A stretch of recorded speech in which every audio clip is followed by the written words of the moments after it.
আপনার নামটা তো সুন্দর রাখছেন, নিশ্চয়ই আপনার মা বাবা হয়তো দিনদার পরেজগার জিন হবেন।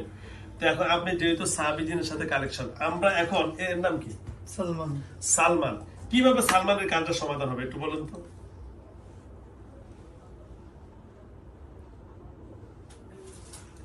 বলুন বলুন কি আপনি বলেন কি সমস্যা? না সমস্যা বলেন। এখন কি এটা সাহাবী জিন কাউকে স্মরণ করা লাগবে? হ্যাঁ লাগবে না তো বলেন আপনি। ওই সাহাবী জিন বলেন একজন আছে, উনি কোন নাম কি?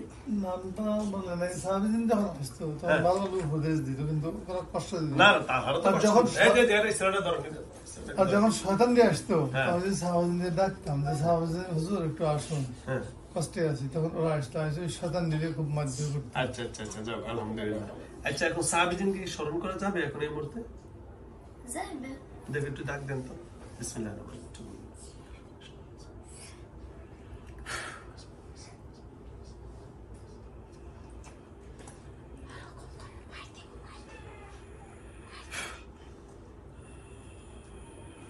রহিম। বাইরে নিয়ে যান, বাইরে নিয়ে যান।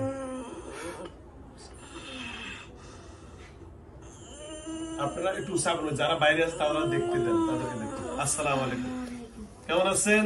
ভালো আছি আলহামদুলিল্লাহ। ভালো আছেন? আছি আলহামদুলিল্লাহ। কারণ হ্যাঁ মানে 7 জন আছে ওনারা, ওনার 7 জন, তাহলে উনি বড়।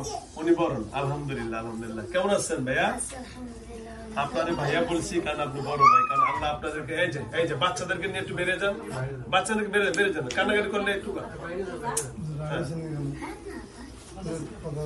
আমি আপনাকে স্মরণ করছি, আমরা হয়তো রসুলকেও দেখি না, রসুলের সাহাবী আবু বকর ওসমান আলী কাউকে দেখি না, তাবিও আমাদের সাথে দেখা হয় নাই। যাও, তবে আমাদের মুরব্বী ওস্তাদদের কাছে শুনছি যারা আল্লাহর ওলি ছিলেন যে সাহাবী জিন এখনো বেঁচে আছে। তা আমার কাছে এ পর্যন্ত বহুত সাহাবী জিন আসছেন, এ পর্যন্ত অনেক আসছেন যাদের সাথে আমার কথাবার্তা বলার সুযোগ হয়েছে আলহামদুলিল্লাহ। তো যাও, আপনি এখানে আসছেন, আপনাকে অনেক অনেক আল্লাহ রাব্বুল আলামিনের দরবার থেকে আমি শুকরিয়া জ্ঞাপন করছি যে আল্লাহ আপনাকে সুস্থ রাখুক। মনে হয় আপনার বয়স নরমালি তো হইলে আপনার 2000 উপরে হবে। কত বয়স হবে? 1500। তার মানে পরে কাছে। আচ্ছা যাও, আলহামদুলিল্লাহ, আপনাকে অসংখ্য অসংখ্য ধন্যবাদ। এখন আমরা কি নাম জানি আপনি বললেন? হ্যাঁ আপনার নাম জানি কি বললেন? আমার নাম তো বলে ও বলেন। আচ্ছা কি নামটা জানি বলেন। আল্লাহ, আপনি সাহাবী জিন, আপনার নামটা বললে তো সমস্যা নেই। নাই নাঈম, মাশাআল্লাহ, অনেক সুন্দর। মাশাআল্লাহ মাশাআল্লাহ। জান্নাতুন নাঈম, ফি জান্নাতিন নাই নাঈম। আল্লাহ রাব্বুল আলামিনের সুন্দর একটা নাম, এবং যে জান্নাতের কথা আল্লাহ রাব্বুল আলামিন কোরআনে বলেছেন। তো এই জান্নাত ফি, এই বাচ্চারা নিয়ে একটু বের হন না ভাই, প্লিজ। আপনি একটু বের হন না কেন? একটা কিছু ভেঙে ফেলে বাচ্চা মানুষ তো তার বুঝবে না। এদিকে একটু ঘুরে দাও। তো যা হোক, নাইম ভাই, আপনাকে ভাই বলি, যদিও আপনি আমার দাদা 14 গোষ্ঠীর বড় হন, কিন্তু দিনই ভাই। আল্লাহ যেহেতু পবিত্র কোরআন বলছেন ইন্নামাল মুসলিমুনা ইখওয়া, মুসলমান মুসলমানের ভাই। তো আপনি যেহেতু মুমিন, আমিও মুমিন, মুমিন হিসেবে আমরা সবাই ভাই ভাই। তো যা হোক, এখন আমি এখানে আমার এখানে প্রায় 150 লোকের সামনে আপনার সাথে কথা বলতেছি। আপনি সাহাবী জিন, হয়তো অনেকজনে দেখেন না, আজকে দেখার সুযোগ হয়েছে, কথাবার্তা বলার সুযোগ হয়েছে। এতদিন আপনারা আমার ভিডিও দেখেছেন, সরাসরি কিন্তু দেখছেন না না, সরাসরি দেখার সুযোগ হয়েছে। আচ্ছা যাও। আচ্ছা নাইম ভাই, এখন আমরা কিভাবে আমার এই বাচ্চাটাকে সমাধান দিয়ে যেতে পারি বলেন তো? সাধারণত আমার জিনদের কাজ হলো কি, আমি সবসময় জিন যে সকল লুকি চালাই, আমি সবসময় এদের সাথে সুন্দরভাবে ব্যবহার করি, এবং আমার রাসূল কারীম সাল্লাল্লাহু আলাইহি সাল্লামের উপদেশ এবং আল্লাহ রাব্বুল আলামিনের একটি আয়াতে কারিমা, আমি যখনই কাজ শিখি তখন এই আয়াতে কারিমাটা আমাকে শিখিয়ে দিয়েছেন, আসিন কামা আহসানাল্লাহু ইলাই। যে কোন সৃষ্টিজীবীর প্রতি যখন সৃষ্টিজীব অনুগ্রহ করবে, ওই অনুগ্রহের উপর আল্লাহর রহমত চলে আসে। এই জন্য আমার এখানে বহুত জিন আছে, তারা ইচ্ছায় বলে যে আমাকে মুসলমান বানিয়ে দেন। বহুত কাফের মুসলমান হয়েছে জিন। এখন বলেন ভাইয়া, কিভাবে সমাধান করতে পারি? কেউ কথা বলবেন না প্লিজ, আপনার মোবাইল বাতিটা বন্ধ করুন। হ্যাঁ, আসল কাহিনীটা কোথায় থেকে শুরু হলো একটু বলেন তো নাইম ভাই? আসল কাহিনীটা কোথা থেকে শুরু হলো? একদম শুরু শুরু শুরু বলতে মাদ্রাসা তাহাজ্জুদ পড়তে উঠছে, হ্যাঁ একলা। একলা ওইটা হ্যাঁ তো নামাজ শেষ করে হ্যাঁ তাহাজ্জুদ পড়তে পড়তে আমি ঘুমায় গেছে। ওখানেই হ্যাঁ হ্যাঁ এটা কি মাদ্রাসায়? জি জি হ্যাঁ মাদ্রাসার বারিন্দা। মাদ্রাসার বারিন্দায় এটা রাত্রে তাহাজ্জুদের সময় সে ঘুমিয়ে গেছে। জি আচ্ছা তার আশেপাশে কোনো ছাত্র বা কেউ ছিল না? জি। কেউই ছিল না। আচ্ছা যাও হ্যাঁ পরে তারপর টুপি কই? টুপি নাই? আইতে আড়াই গেল টুপি আচ্ছা আচ্ছা হ্যাঁ আচ্ছা হ্যাঁ পরে হারাই ঘুমায় গেছে। তারপর তার ভিতরে এই টাইমে আনা দিছে, হ্যাঁ আনা দিছে মাদ্রাসার মধ্যে থেকে, ভিতরে তো আর ঢুকতে পারে না। হ্যাঁ। আনা দিছে বাইরে, বাইরে থেকে এই দৃষ্টি দিছে। হ্যাঁ বাউন হ্যাঁ হ্যাঁ মাদ্রাসা বাউন্ডারি দেওয়া আছে, হুম ঢুকতে পারে না। তো পরে ভিতর দিয়ে নষ্ট করে গেছে। বিদ্যুৎ দিয়ে নষ্ট করে ফেলছে। জি আচ্ছা ওনার বাবার কাছ থেকে শুনলাম 6 জন না 7 জন নাকি খারাপ জিন আছে। জি ওদের ইতিহাসটা কি? ওরা কোথা থেকে আসলো বা কেন আসলো? ওরাই তো এসে, ওরা আইসে ওই যে তাহাজ্জুদের সময় হ্যাঁ একা ঘুমায় আসছিল হুম এক, হুম। আরেকটা বার ওই আবার রাত্রে বাথরুমে গেছে, দোয়াটা পড়েন, ও রাত্রে বাথরুমে গেছে। হ্যাঁ হ্যাঁ। দোয়াটা পরে নেই, দোয়া পড়েন। দোয়া পরে নেই। হ্যালো ভিউয়ার্স, দেশ ও দেশের বাইরে থেকে যারা আমার ইউটিউব চ্যানেল দেখেন সকলকে অসংখ্য ধন্যবাদ জানাচ্ছি। রাসূল করিম সাল্লাল্লাহু আলাইহি সাল্লামের একজন সাহাবী যিনি বাথরুমে যাওয়ার পর ওনাকে মেরে ফেলছেন জিনেরা। কারা? জিনের জিনেরা মেরে ফেলছেন। যে কোনো কোরআনের আয়াত যখন নাজিল হয় তখন ওইটাকে বলা হয় শানে নজুল, শানে নজুল। আর যখন আল্লাহ রসুলের মুখ দিয়ে, কেউ প্লিজ কথা বলবেন না, যখন রসুল করিম সাল্লাল্লাহু আলাইহি সাল্লামের মুখ দিয়া কোনো হাদিস বের হয় এটার নাম হলো শানে উরুদ, শানে উরুদ। কোন প্রেক্ষাপটে আল্লাহ রসুল যে কোনো হাদিস পড়েন। তো আজকে এই জিনটা বলছেন, উনি একজন সাহাবী জিন, ওনাকে সামনে রেখে আমি বলতেছি রসুল করিম সাল্লাল্লাহু আলাইহি সাল্লামের যে সাহাবী বাথরুমে যাওয়ার পর মেরে ফেলছে, তখন রসুল করিম সাল্লাল্লাহু আলাইহি সাল্লাম ওই জিনকে ডাকলেন, তুমি কাকে কেন মারছ, ওই সাহাবীকে কেন মারছ? তখন ওই জিন বলল সে তো আল্লাহর কাছে পারতো না, চাই নাই। তখন আল্লাহ রসুল সাল্লাল্লাহু আলাইহি সাল্লাম ওই দিন থেকে এই হাদিসটি বলছেন, যেটা আমরা অনেকেই জানি না, যে যখন আমরা বাথরুমে ঢুকি একটা দোয়া পড়ি কি পড়ি না? আল্লাহুম্মা ইন্নী আউযু বিকা মিনাল খুবুসি ওয়াল খাবাইস। এই হাদিসটা ওই দিন থেকে আসছে, যে দিন থেকে আল্লাহ রসুলের সাহাবী জিনেরা মারে ফেলছেন। তাহলে এই যে দেখেন ওনার সাথে এখন সাহাবী জিন আছেন, ঠিক আছে নাইম ভাই? তাহলে রসুলের যে হাদিসটা সঠিক না? এই কারণেই তো হয়েছেন। এই যে দেখুন উনি একজন সাহাবী জিন, উনি বলছেন এই ছেলেটা যখন বাথরুমে ঢুকছে ছেলেটা এই দোয়াটা পড়তে ভুলে গেছেন, দোয়াটা পড়তে বলে গেছে। ভুলে গেছেন, যার কারণে ওই সুযোগে যে সকল খারাপ জিন, আল্লাহ রসুল যে বলছেন মিনাল খুবুসি ওয়াল খাবাইস, যে খবিস যে সকল জিনগুলা আছে তাদের পুরুষ এবং মহিলাও, ওই জিনগুলা আমাদের ছেলে সন্তান, আমাদের মা বোন যারা আছেন আমাদেরকে কি করেন ওই সময় আক্রমণ করেন। আর জিনদের হলরুম হইলো, জিনদের হইলো মেইন অফিস হলো কোনটা জানেন? বাথরুম। কোনটা? কোনটা? বাথরুম। বাথরুম। কি সঠিক? আমার কথা সত্যি আছে? আমি সাহাবী মানুষ, আমার কথা কি সঠিক? জি জিনদের হলরুম এবং বৈঠকখানা হলো কি? বাথরুম। এই জন্য রাসূল করিম সাল্লাল্লাহু আলাইহি সাল্লাম বলছেন তোমরা যখন বাথরুমে যাইবা তোমরা মাতাকে ডেকে যাইবা। কি করবা? মাতাকে ডেকে। আমার মা বোনেরা বেশিরভাগ উন্না সারা বাথরুমে যান, এই জন্য আপনাদের কাছে 2 হাত জোর করে বলবো। আমার এখানে অনেকজনে কমেন্ট বক্সে লেখেন যে হুজুর আপনার এখানে মহিলা কেন রুগী বেশি? মহিলা রুগীর অনেকগুলা কারণ আছে, তার ভিতরে মাথায় এরা বাসায় কাপড় রাখে না। 2 নম্বর হলো যে আমরা খানা পিনা খাই।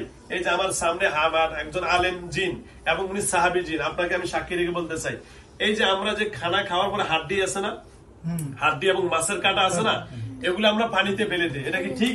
ঠিক না। এটা রসুলের নিষেধ আছে কিনা বলেন? জি আছে। এটা কাদের খাবার? জিন্দা। এই কাদের খাবার? জিন। জিনদের খাবার। সঠিক কিনা? এটা আপনাদের খাবার। আপনারা এই খাবারে হাড্ডিতে হাত দিলে কি হয়? এটা গোস্তে গোস্তের মাংস। এই, গোস্তের টুকরো। সঠিক কথা আমার শুনছেন? জিনের মুখ দিয়ে শুনছেন?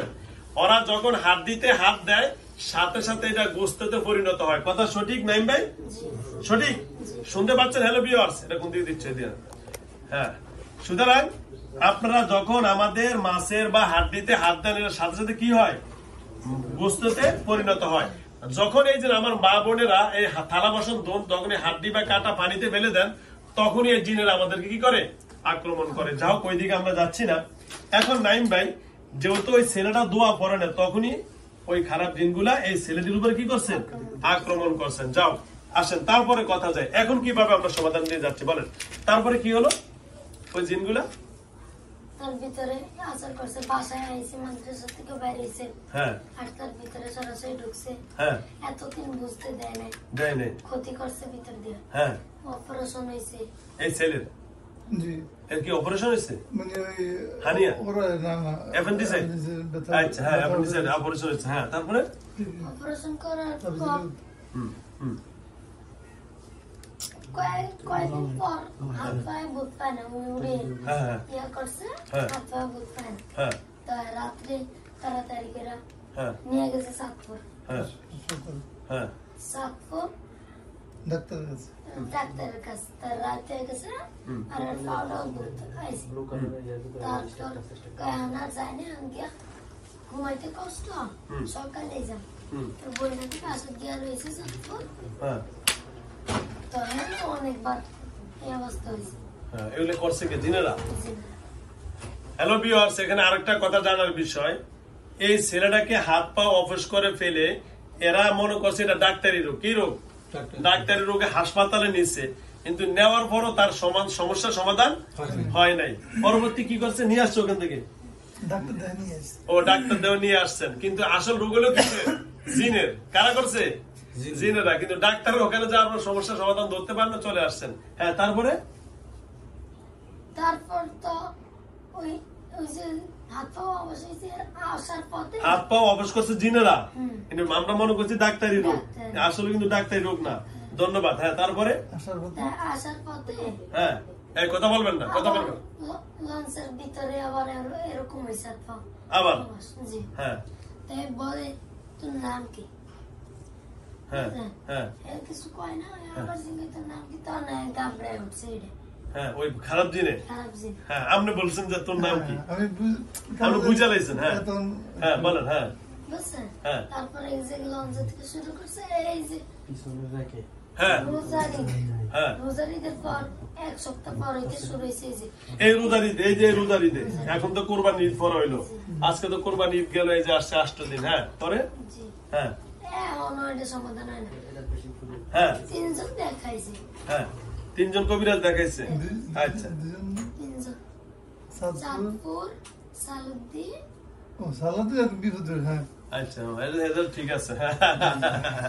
আচ্ছা হ্যাঁ, পরে রাতটা ঠিকঠাক পারি না। হ্যাঁ হ্যাঁ পরে তারপর আর কি এই যে আজকে এনে নিয়ে আইছে, ওই যে আমি আবার আইনা দিয়েছিলাম আরাফাতে। আরাফাতের আপনি এনে দিচ্ছেন? আচ্ছা আচ্ছা আচ্ছা আচ্ছা, তাহলে আরাফাতের মাধ্যমে আপনি ঠিকানাটা দিচ্ছেন আমার। আচ্ছা যাক আলহামদুলিল্লাহ। আপনি আমার প্রতি এই ভালোবাসা কি দেখে হলো? না, এমনি আসি দেই, আপনি রুগী টুগী দেখেন। ভালো লাগে? আচ্ছা যাক, আমি যে রুগী দেখি আলহামদুলিল্লাহ আপনারও যেটা ভালো লাগে দেখা গেছে। তাহলে আমি যতটুকু দেখতেছি রুগী, তাহলে কোরআন সুন্নাহ অনুযায়ী তো হচ্ছে ইনশাআল্লাহ। কোন উপরে তো আমি কোনো খারাপ কিছু করতেছি না, কোরআনের বাইরে কিছু করতেছি আলহামদুলিল্লাহ। যদি আপনি একজন সাহাবীজিন আমাকে সাপোর্ট দিচ্ছেন, বুঝা গেছে আলহামদুলিল্লাহ। আমার অন্তরে এই জিনিসটা আসছে যে আমি কাজটা সঠিক করতেছি, একজন সাহাবীজিন। তো যাক আলহামদুলিল্লাহ। নাইম ভাই হ্যাঁ। উনি এই যে আছে এখন উনি সবসময় বলতো যে ভালো একজন আলেমের কাছে নেন, নাহলে ভালো হবে না। উনি বলতো হ্যাঁ ওই ভালো আলেম, হক্কানি আলেমের কাছে নেন। ওই যে ফেনীর ইয়ার কাছে নিতে পারে, শহীদুল্লাহ সাহেবের কাছে নিতে, মানে এই ধরনের বুঝছি বুঝছি, মানে হক্কানি যে আলেম নাম এই উপদেশ সবসময় আমার দিত। আলহামদুলিল্লাহ আলহামদুলিল্লাহ। যাক যেহেতু আলহামদুলিল্লাহ, আসলে কি আমি যখন রাসূল করিম সাল্লাল্লাহু আলাইহি সাল্লামের রওজা মোবারক, এই আবু রওজা না, এই জানি যেখানে রাসূল সাল্লাল্লাহু আলাইহি সাল্লামের বাড়ি ছিল, খাদিজা রাদিয়াল্লাহু তাআলা আনহার বাড়িটা, ওখান থেকে শেয়ারে আবু কুবাইস, ওই পাহাড়ের থেকেই তো খাদিজা রাদিয়াল্লাহু তাআলা আনহার কবর, তো ওখানে জান্নাতুল বাকি। হ্যাঁ ওখানে কবর। হ্যাঁ গেছে সালমান গেছে। আপনি এই সালমান কি ওখানে গেছে? যে আলহামদুলিল্লাহ, চলো তো দেখছেনি। ওখানে কিন্তু জিনদের পাহাড় আছে, যে জান্নাতুল বাকির সাথে জিনদের মসজিদ, জিন মসজিদ নামাজ পড়ছেন, জিন মসজিদ। ওখানে মসজিদে ফাতা আছে, মসজিদের সাজারা। ওখানে যাওয়ার পরে যখন আমি জিন নিয়ে কাজ করি, আমার ওখানে যতটুকু জানার হলো যে আল্লাহ রাব্বুল আলামিন সকল সাহাবী জিন রাসূল সাল্লাল্লাহু আলাইহি ওয়াসাল্লাম ওখানে এখনো তারা কি করেন? বসবাস, আসা যাওয়া করেন। ওই মসজিদে ঢোকার সাথে সাথে মনে হয় যে জিনদের সাথে আনাগোনা হচ্ছে, ওপেন। সুতরাং যাও, আপনারা যেহেতু আলহামদুলিল্লাহ, যেহেতু সালমানও আল্লাহর ঘর তওয়াফ করে আসছেন, আর আপনারা তো সাহাবী, আমার জন্য দোয়া করবেন আমি যেন এই যে জনতার এবং যে জনসেবা করতেছি মানুষের, আল্লাহ যেন আমাকে সুস্থ রাখেন। আপনি যেহেতু একজন সাহাবী যিনি আমার ব্যাপারে সাপোর্ট দিচ্ছেন, আল্লাহ যেন সঠিকভাবে সুন্দরভাবে আমাকে কাজ করার তৌফিক দান করেন। আমিন।